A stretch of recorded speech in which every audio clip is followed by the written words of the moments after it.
Halo bro and sister sekalian, dimanapun berada, ayo bergabung dengan Ika Faket merajut potensi alumni untuk kebangkitan FKUKI. Sekarang kita mau melihat siapa sih yang kita hadirkan saat ini. Mari kita nikmatin bersama perbincangan berikut. Hari ini hadir yang luar biasa dari Timur, Dr.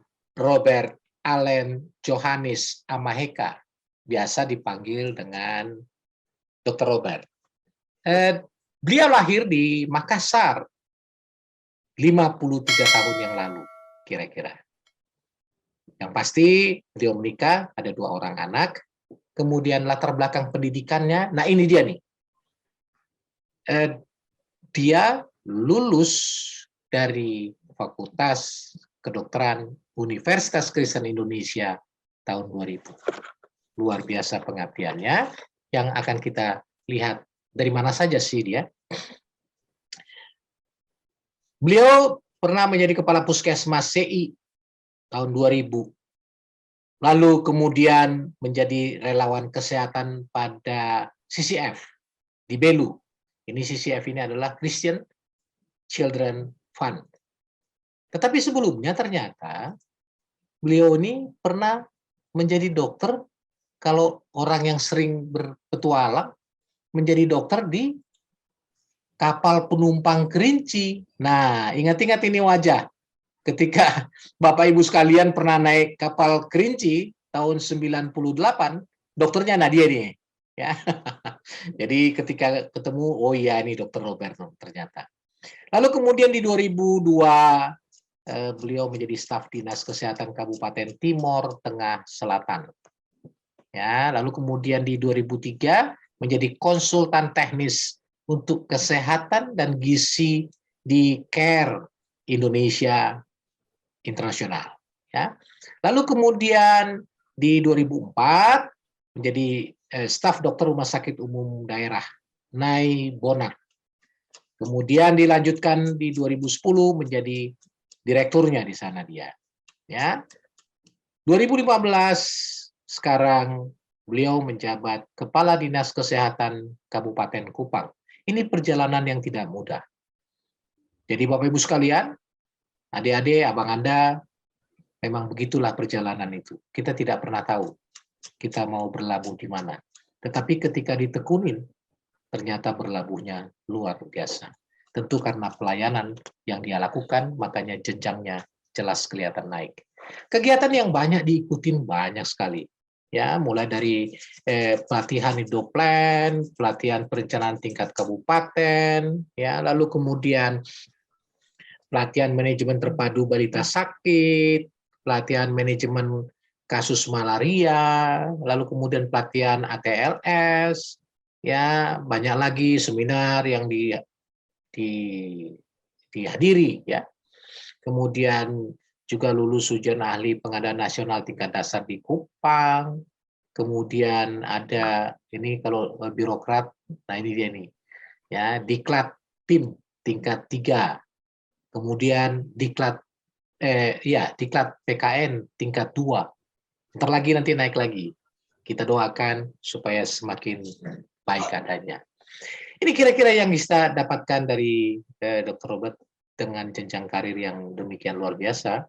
Tidak semua orang bisa mengalami itu. Tentu tidak mudah. Ya. Nah, selamat. Kalau di Jakarta, di Bogor, ini selamat siang Dr. Robert. Kalau di sana sudah selamat sore ya. Menjelang sore loh. Oke. Ya mungkin di luar negeri sudah ada yang malam, ada yang pagi saya kira ya. Baik, karena alumni kita tersebar cukup jauh di mana-mana. Lalu pertanyaan yang pertama nih, kita yang suka menggelitik apa sih kegiatan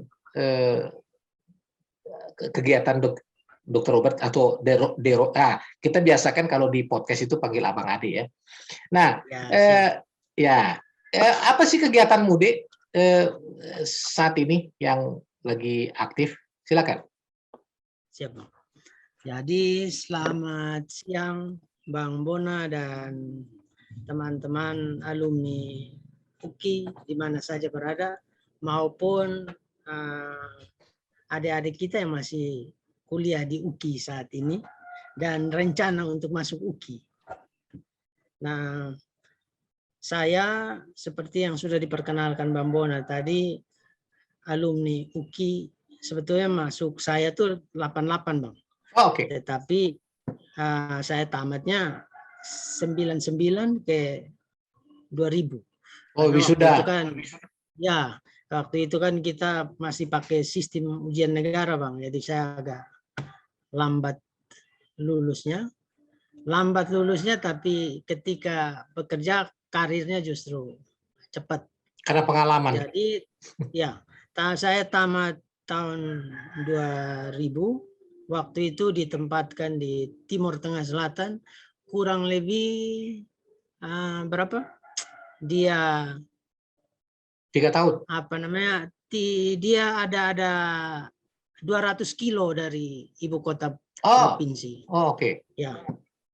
Dan saat ini saya sebagai Kepala Dinas Kesehatan Kabupaten Kupang dipercaya oleh Bapak Bupati Kabupaten Kupang sejak 7 tahun yang lalu. Dan sebetulnya saya sudah agak bosan dan jenuh sedikit di tempat kerjaan sekarang, Bang. Karena sejak saya kembali dari TTS sudah 10 tahun saya mengabdi di Kabupaten Kupang, tidak pernah diberikan cuti. Oh. Karena Kabupaten Kupang ini Bang, dia sebetulnya sedang running untuk mencapai banyak hal. Nah, Kepala Dinas Kesehatan itu Bang di satu itu di daerah itu dinamakan organisasi pimpinan daerah, di mana ada 4 fungsi, yaitu penyelenggaraan pemerintahan, administrasi, organisasi, dan tata laksana birokrasi. Sehingga sejak tahun 2010 itu saya tidak melanjutkan pendidikan, tetapi saya terjun di birokrasi, managerial skill maupun sedikit belajar politik. Jadi target saya ke depan mungkin dokter yang terjun ke politik. Nanti dari 7 tahun dari sekarang target saya adalah ke Senayan, Bang. Puji Tuhan. Amin. Supaya kembali ke Jakarta dalam keadaan berada di Senayan. Dan sekarang sebetulnya saya pulang ke Kupang itu dalam rangka menyelesaikan proyek akhir untuk diseminarkan di tanggal 6 sampai dengan 10 Juni. Menyelesaikan diklat kepemimpinan tingkat 2, dan biasanya orang itu diklat PIM 2 baru menduduki jabatan eselon 2, tetapi saya terbalik, sudah menduduki 7 tahun baru mengikuti diklat kepemimpinan. Nah, itu bukan berarti waktu itu tidak disuruh, memang disuruh oleh Bapak Bupati yang periode sebelumnya, tapi karena pekerjaan itu menumpuk di Dinas Kesehatan Kabupaten, makanya saya menolak untuk mengikuti diklat PIM. Nah, saat ini Bang, di Dinas Kesehatan Kabupaten Kupang saya ada menyelesaikan beberapa hal, yaitu membangun infrastruktur kesehatan, mulai dari Rumah Sakit Umum Daerah Naibonat yang gambarnya ada di latar belakang sana, dan di Kabupaten Kupang ini Bang, dia luasnya 5.546 kilometer persegi. Luar biasa. Sedang dia kurang lebih hanya 10% lebih kecil dari Bali, Bang. Kalau Bali itu 5.600 lebih kilometer persegi, sedangkan kita 5.500 lebih. Iya. Jadi dia hampir sama luas dengan Pulau Bali, Provinsi Bali. Nah, di Kabupaten Kupang itu Bang, itu saya ada 24 kecamatan di mana ada 26 puskesmas. Dan saat ini puskesmas di Kabupaten Kupang itu dia puskesmas prototipenya ada 15. Jadi rencana sebelum saya digeser ke tempat lain. Kalau bisa semua puskesmas di Bereskan. kabupaten saya udah prototype ya. Dan untuk ini manajemennya semua puskesmas yang ada ini Bang, dia sudah terakreditasi Madya. Artinya orang berobat batuk pilek di Kabupaten Kupang seperti apa, maka di Jakarta juga demikian. Itu tujuan dari akreditasi puskesmas. Dan yang berikut Bang, ini kami sebetulnya Kabupaten Kupang ini sedang menyelesaikan yang namanya eliminasi COVID-19. Jadi di Kabupaten Kupang untuk target herd immunity tinggal kami kejar di dosis 2 maupun booster. Saat ini buat dosis 1 vaksinasi itu sudah 80%, dosis 2-nya 56%, sedangkan yang booster itu baru 25%. Jadi saya harapkan nanti selepas Juni ini dia sudah selesai. Yang berikut juga ada penyelesaian masalah stunting. Nah, stunting di Kabupaten Kupang sejak saya ditugaskan jadi kepala dinas itu kita turun dari 39% menjadi 24,1%. Jadi dari 29.000 bayi balita yang ada di Kabupaten Kupang itu masih ada 6.000 lebih yang menderita stunting. Dan stunting itu nanti selepas 2024 Kabupaten Kupang pasti bisa mencapai 14%. Demikian Bang, kalau yang saat ini saya lakukan di Kabupaten Kupang. Jadi itu pekerjaannya tidak mudah, terutama yang stunting itu memang tidak mudah. Jadi bagi senior atau junior yang ada bisa mendengarkan ini, Dr. Robert tentu perlu pandangan-pandangan kita, apa yang bisa kita lakukan bersama-sama, itu saya kira menjadi hal yang baik. Supaya apa yang dia cita-citakan ke Senayan diaminkan oleh semua dan itu bisa terwujud. Dan yang bangga ya UKI juga yang bangga. Oke, selanjutnya kalau kita perhatikan, kan ini perjalanan nggak mudah ya menjadi kepala dinas itu. Bisa nggak ceritain sedikit? Silakan. Siap Bang. Jadi sebetulnya perjalanan saya sampai bisa jadi kepala dinas itu terbentuk tidak lepas dari karakter yang terbentuk sejak saya kuliah, dan itu merupakan sesuatu yang sangat luar biasa. Ini Bang Bona bisa bayangkan, saya tuh dari NTT tahun 88 dari orang tua yang memang dosen, tetapi waktu kecilnya saya tinggalnya di kampung. Di kampung diasuh oleh kakek dan nenek saya. Terus habis itu sekitar kelas 4 SD baru saya pindah mengikuti orang tua. Nah, Abang tahu kan kesenjangan antara orang SMA di sini dan di Jakarta itu seperti apa? Iya, betul. Jadi saya ke Jakarta itu tidak ada saudara di sana sama sekali. Tapi kebetulan di kompleks di tingkat 1 itu kompleks perumahan dosen yang kami sangat akrab. Satu kompleks itu Pak, itu kurang lebih perumahan dosen itu ada 100-an kepala keluarga. Salah satunya Bang yang dari kompleks itu Oya Tiloata, Bang Tommy Tiloata, Oya Pelo maupun almarhum Telipati.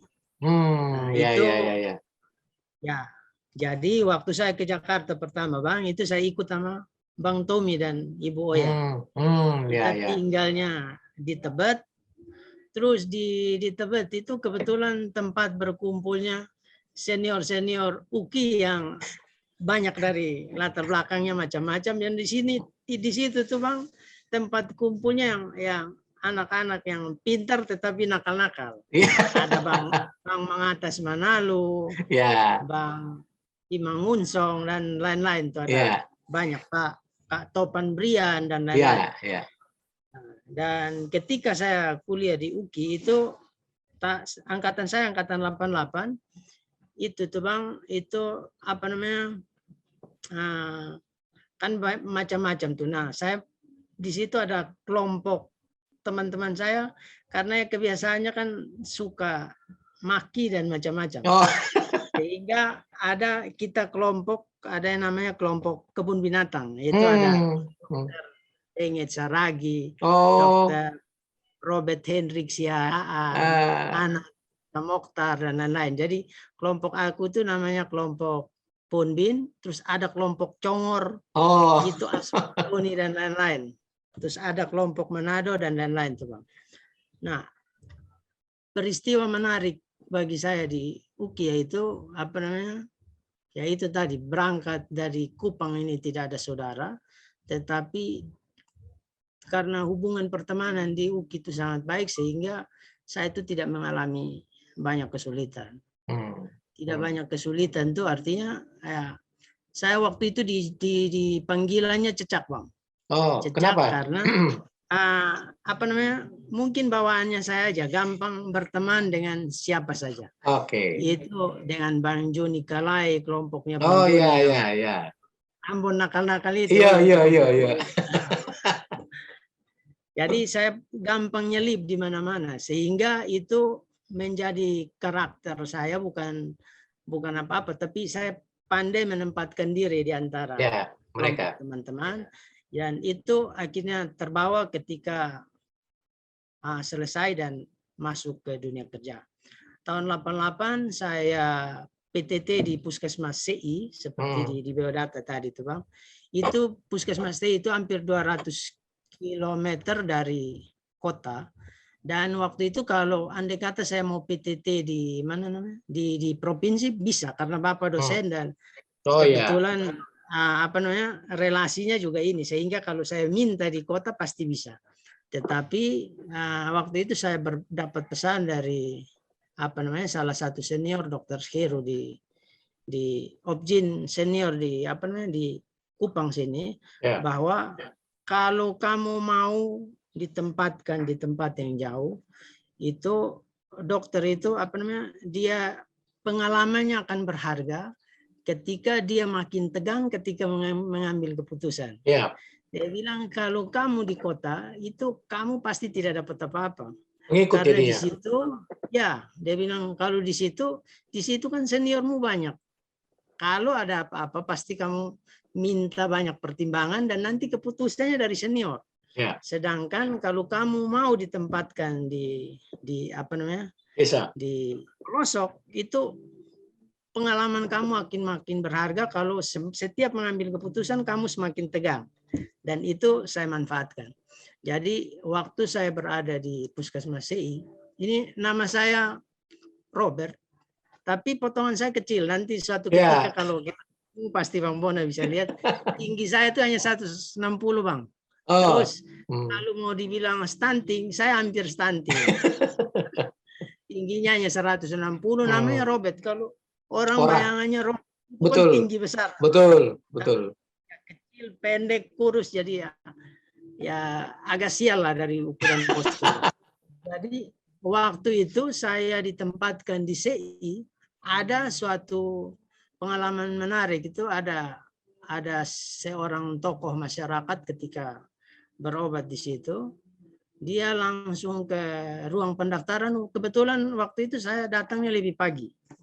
Saya datang pagi, dia daftar, dia mati-matian pengen ketemu Pak dokternya. Saya masuk ke ruang dokter, terus perawatnya mempersilahkan dia masuk, dia ngotot bahwa saya harus ketemu dokter.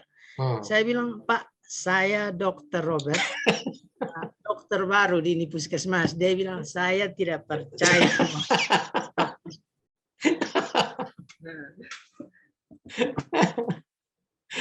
Akhirnya Ibu, padahal kita sama-sama orang Timur nih Pak, sama-sama orang Timur. Dan saya sudah jelaskan menggunakan bahasa Timur, tetap dia tidak percaya.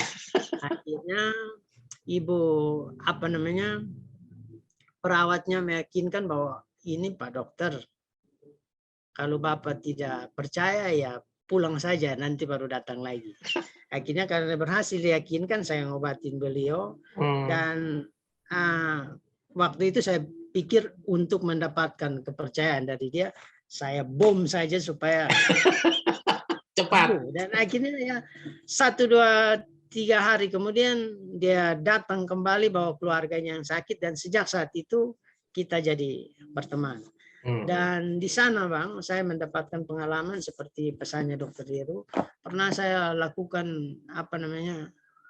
memang rencana saya waktu itu kalau kesempatannya memadai, saya mau melanjutkan kuliah lagi itu, kalau bisa mau ambil spesialis bedah ataupun kebidanan, sehingga waktu itu pas sekali saya ditempatkan di SI. Saya waktu itu sempat melakukan operasi atresia ani. Ya, itu saya tidak pernah punya pengalaman, cuma waktu di UK itu sayanya waktu koas di bedah saya lihat. Makanya saya kasih pilihan. Kalau dibawa ke Kupang itu padahal sebetulnya keadaannya tidak gawat-gawat amat, cuma saya takut-takutin aja. Saya bilang kalau dibawa ke sana kemungkinannya itu dia pasti tidak selamat di jalan. Tetapi kalau Bapak percaya dan saya lakukan tindakan, ada 2 kemungkinan. Dia selamat ataupun meninggal. Karena mereka ini saya mau uji juga Bang. Kira-kira nyali saya bisa enggak? Saya lakukan aja tindakan, terus sampai akhirnya saat ini anaknya udah besar. Dengan peralatan apa adanya. Itu pesan saya yang nantinya buat adik-adik yang melakukan ditempatkan di daerah setelah saya jadi kepala dinas maupun direktur rumah sakit adalah waktu ditempatkan mau saja di pelosok. Jangan di tempat yang ini, karena pengalaman itu adalah guru yang sangat berharga. Dan pengalaman jalan yang kamu temukan sendiri itu akan membuat kamu tidak lupa tersesat. Ya. Dan setelah mengabdi beberapa tahun di situ, saya akhirnya diangkat jadi pegawai negeri sipil, ditempatkan di Rumah Sakit Umum SOE selama 10 tahun. Kemudian saya pindah ke Kabupaten Kupang. Waktu itu karena memang tidak ada pilihan lain, saya diangkat jadi direktur Rumah Sakit Umum Daerah Nebonat seperti yang latar belakangnya di situ tuh Bang. Nah, waktu di Rumah Sakit Umum Daerah Nebonat itu sudah ada, tetapi mereka belum berani mulai running untuk dijadikan rumah sakit, untuk dijadikan tempat rawat inap itu tidak. Akhirnya waktu itu saya dipercayakan oleh Pak Bupati untuk ini, saya desain rumah sakitnya sampai dia menjadi rawat inap, fasilitasnya dipenuhi. Waktu itu kebetulan anggota DPR-nya Bapak Charles Mesang. Dan waktu itu senior. Juga ada Pak Agung Laksono. Senior itu kita juga. Jalur saya di situ untuk mendapatkan anggaran sehingga fasilitasnya dilengkapi dan dia running selama 5 tahun. Karena saya berhasil mendesain rumah sakit itu untuk jadi, maka saya dipindahkan untuk menjadi kepala dinas kesehatan Kupang sejak tahun 15 Februari 2015 sampai dengan sekarang. Ya Bang. Dan sejak di rumah sakit itu saya membangun 15 puskesmas prototipe, terus mengirimkan kurang lebih 10 orang untuk melanjutkan spesialis di Rumah Sakit Dr. Sutomo Surabaya. Luar biasa. Dan rata-rata puskesmas di Kabupaten Kupang itu sekarang ada 26 perawat dan sekitar 18 sampai dengan 20 bidan. Luar biasa. Ya. Demikian Bang. Dan buat sejak 2010 tuh Bang, anggaran jadi dinas kesehatan itu di suatu tempat dia merupakan 6 organisasi terbesar, yaitu pendidikan, kesehatan, terus PU, Bapeda, keuangan, dan Banwas. Itu tuh top 6-nya. Top 6. Ya. Dan di Kabupaten Kupang memang dia tidak sama dengan DKI yang APBD-nya tuh sampai triliun. Yeah. Tapi di kabupaten kami itu merupakan salah satu kabupaten yang APBD-nya terbesar kedua di Nusa Tenggara Timur. Jadi 1 tahun itu Bang, itu dikelola rata-rata 1.500 miliar. Dan untuk dinas kesehatan itu rata-rata 150-an miliar. Dan sejak saya jadi direktur sampai dengan jadi kepala dinas sudah 1.400 miliar yang saya kelola. Dan sampai dengan saat ini tidak ada indikasi korupsi di dalamnya. Puji Tuhan, ya, puji Tuhan, ya. Jadi memang itu pekerjaan berat itu. Ya, dan itu mental yang terbentuk sejak jadi mahasiswa, Bang. Siap. Ya. Oke, nah ini menarik nih. Jadi ada beberapa yang saya coba poin. Yang pertama adalah soal pengalaman itu di pelosok itu luar biasa. Artinya karena diberikan kesempatan, makanya kita bisa melakukan sesuatu yang kadang-kadang kita pikir, oh iya ya, kok saya bisa jadi begitu gitu. Yang kedua, yang saya lihat adalah bagaimana mengelola dari tidak ada menjadi ada, lalu kemudian besar. Setelah besar itu kau bisa bertahan pada posisi tidak tergiur dengan uang. Ini menarik bagi saya. Artinya moto UKI, melayani bukan dilayani, itu memang itu mendarah daging, dan saya kira itu perlu kita apresiasi. Nah, tetapi ada yang menarik lagi yang saya kira yang belum kau ceritakan, itu kan dari perjalanan karirmu. Ada nggak supaya orang dari luar Nusa Tenggara ini pengen hadir di Nusa Tenggara? Apa sih alam yang menarik sebenarnya, atau budayanya, atau apalah, sehingga orang-orang dari luar Nusa Tenggara ini, iya ya, dengan ceritamu ini dia pengen hadir di situ. Kita sebagai duta pariwisata sekarang seolah-olah nih, apa kira-kira supaya orang mau datang ke Kupang itu atau sekitar Nusa Tenggara lah? Silakan. Ya. Bang, Nusa Tenggara Timur ini sebetulnya nggak kalah Bang sama Bali. Kalau dikelola dengan baik, jauh lebih bagus pantai-pantainya daripada Bali. Oh ya. Jadi kalau Abang dan teman-teman ikuti di media dan lain-lain, saat ini gubernur kami lagi mengembangkan Labuan Bajo. Oh iya. Jadi tempat rekreasi premium. Jadi standarnya akan tinggi, dan seperti Abang juga dengar, hotel termahal dan terbagus itu ada di Sumba, Pak. Oh, Sumba ya? Ada di Sumba. Ya. Dan buat Kabupaten Kupang ini sebetulnya kabupaten yang sangat besar di NTT karena dia merupakan pintu gerbang, pintu gerbang daratan timur maupun pintu gerbang perbatasan negara. Sebelum ke Timor Leste kan masuk ke sini dulu. Betul. Ya. Lewat Atambua ya. Ya, terus ada dari Kabupaten Kupang ada salah satu tempatnya yaitu di Amphoang sana yang berbatasan dengan Timur. Ya, dan saat ini mungkin tahun 2024 itu Lembang akan dipindahkan ke Timau. Lembang untuk orang lihat teropong bintang. Iya. Oke. Akan ditutup dan itu 100%-nya dipindahkan ke Timau. Timau itu di Kabupaten Kupang. Oke. Di Kabupaten Kupang. Dan ada juga tempat wisata yang nanti bulan Oktober nih diresmikan di Teres. Di salah satu kecamatan di bagian selatannya Kabupaten Kupang. Dan itu lebih bagus daripada Kute, Bang. Jadi, ya.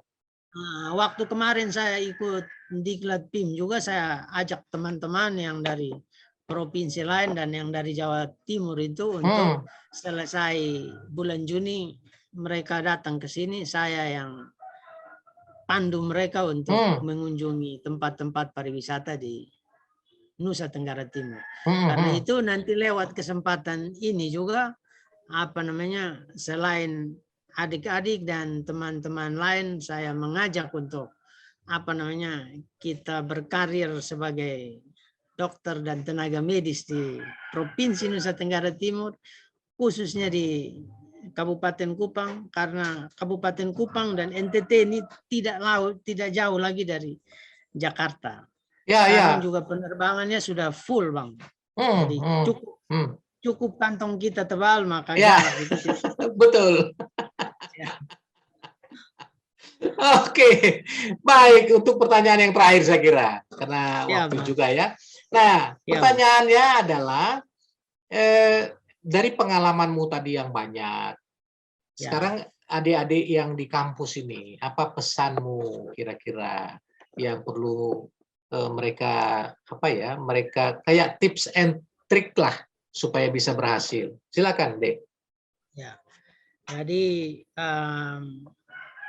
berdasarkan pengalaman kita yang kakak-kakak ini, artinya selama belajar di UKI harus terus belajar dan jangan putus asa, karena sekarang ini di mana ada kemauan pasti ada jalan. Dan khusus di UKI dan teman-teman yang nanti berencana untuk melanjutkan spesialis maupun lain-lain, cukup amati bidang apa yang digemari, cari mentor dan guru yang baik, karena di UKI itu kelasnya sudah spesialisnya banyak, profesor, doktornya juga sudah ada. Pilih mentor dan guru, belajar dalam bidang yang kita sukai, tekuni, dan yang paling utama adalah manfaatkan kesempatan untuk melakukan relasi sejak berada di UKI, dan itu menjadi modal penting untuk melanjutkan karir di kemudian hari, karena saat ini pintar saja rasa-rasanya tidak cukup, harus ada faktor lain yang menjadi kelebihan maupun keunggulan kita. Demikian, Bang. Ya, setuju. Jadi ada faktor lain, nah terutama jejaring saya kira. Nah, yang kita coba bina seperti ini. Baik, kalau begitu, Kanda dan Dinda, kita sudah banyak sekali mendengar pengalaman menarik. Namun memang karena waktu, kita harus akhiri pembicaraan kita ini. Dan salam sehat bro and sister. Jangan lupa subscribe, like, share, komen, dan follow semuanya ya yang ada media sosial alumni UKI. Sekali lagi kita mau sampaikan terima kasih untuk perbincangan kita hari ini. Sampai bertemu pada episode selanjutnya. Ciao.